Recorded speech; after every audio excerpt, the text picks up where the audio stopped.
ఈరోజు గత ఎన్నికల్లో నారా చంద్రబాబు నాయుడు గారు చెప్పిన మేరకు ప్రతి ఒకటే తూరి 4,000 పింఛన్ ఇస్తానని చెప్పడం జరిగింది. ఆ రోజు అదే ప్రకారంగా 4,000 నుంచి మళ్ళా ఎనికి 3 నెలలు కలిపి 7,000 ఇవ్వడం జరిగింది.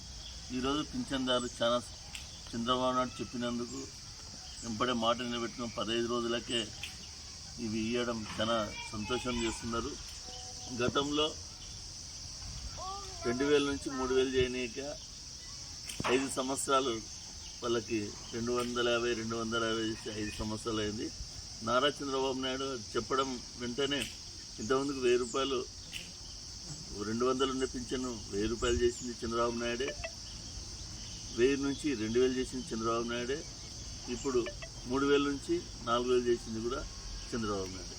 ఆ సంతోషంతో ఈరోజు వృద్ధులంతా చాలా చంద్రబాబు నాయుడు చెప్పిన మాట మాకు ఎంపడే చేసిన సంతోషం వ్యక్తం చేస్తున్నారు. కాబట్టి ఈరోజు పల్లెల్లో పండగ వాతావరణం ఉంది ఈరోజు. కాబట్టి చంద్రబాబు నాయుడికి అంతా వృద్ధులు రుణపడి ఉన్నామని చెప్పడం జరుగుతుంది. కాబట్టి ఈ విజయోత్సవాలు ప్రతి ఒక్క ఊర్లో విజయవంతంగా చేసుకో